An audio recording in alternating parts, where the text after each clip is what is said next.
Hello, my name is Leo and welcome to another reading of the Elder Scrolls. Today we're going to be reading the 36 Lessons of Vivec, Sermon 28. Then Vivec left Set to look after the Domehead demon and went back to the space that was not a space. From the provincial house he looked into the middle world to find the fifth monster, called the Ruddy Man. Oh, we've heard about this one. I forgot what the Ruddy Man was. Who was the Ruddy Man again? When the Druids ruled the world, the Daedrith prince Molag Bal had been their chief. He took on a it's Molag Bal. He took on a different shape then, spiny and armoured, and made for the sea. Vivec, in giving birth to many spawn of his marriage, had dropped an old image of Molag Bal into the world, a dead carapace of memory. It would not have been a monster if a Velothi child had not wanted to impress his village by wearing it. The Ruddy Man of the 8 monsters was the least complicated. He made those who wore him into mighty killers and nothing more. He existed in the physical. Only geography makes him special. When Vivec found him near the boys' village, and on Nishis...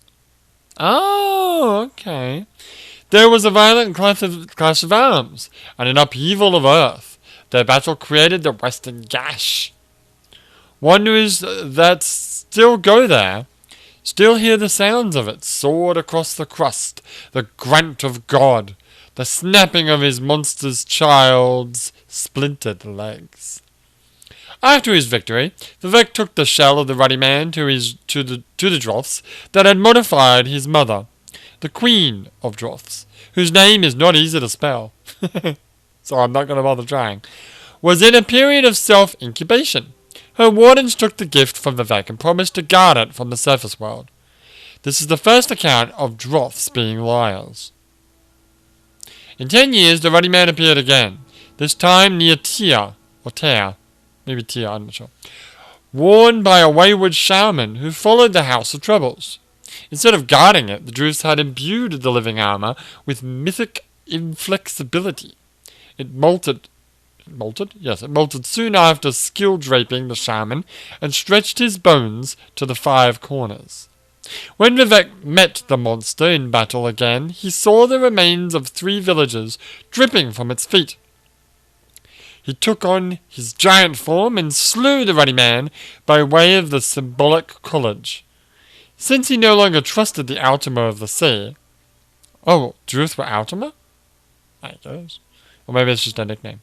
Vivec gave the carapace of the monster to the devout and loyal mystics of the Number Room.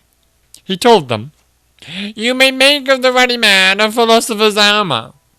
The mystics began by wrapping one of their sages in the shells, a series of flourishes by 2 supranumerics, one hormonally tall and the other just under his arms. They ran around the carapace and through each other, applying holy resin drawn from the carcasses of the now useless numbers between 12 and 13. Okay. Golden straws were quickly struck through the mystic epidermal so the sage could breathe. Under the ceremonial etchings were drawn into hardening resin long lists of dead names and equations whose solutions were to be found in the mouth of the chimer inside. There came the illuminations, inscribed by the bright, terrible fingernail of Vivec. Bright, terrible fingernail. Vivec, how about you get a manicure, you gross son of a bitch? From the nail's tip flowed a searing liquid. Ugh. Filling the grooves of the ceremony etchings. They bled out to form veined patterns about the sage shell that theologians,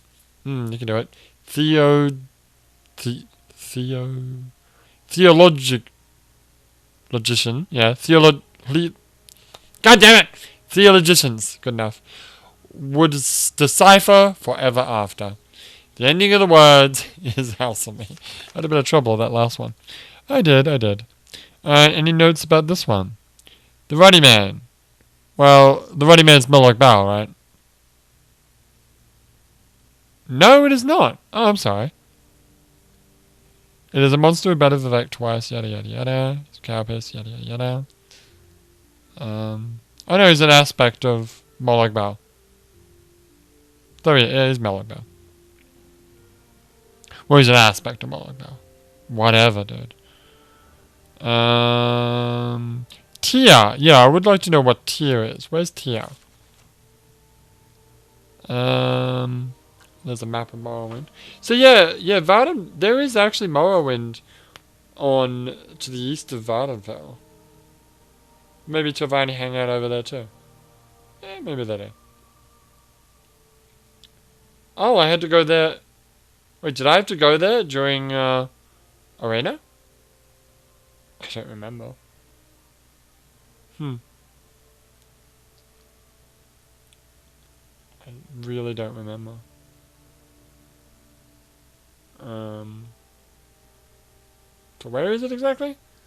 Oh, it's right down the very bottom. The most southeastern point of Morrowind.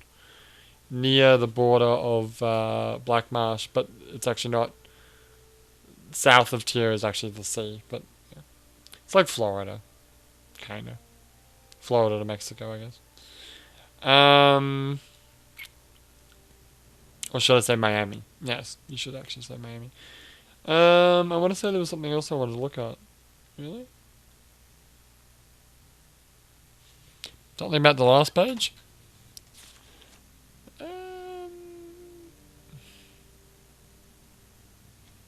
Oh, the useless numbers between 12 and 13. So are you trying to imply that there were numbers between 12 and 13, but that they don't exist anymore because they're useless? That's a cool copy pasta for you. Anyway, this was the 36 Lessons of Vivec, Sermon 28. This has been another reading of the Elder Scrolls, but for now, my name is Leo, and I will see you next time.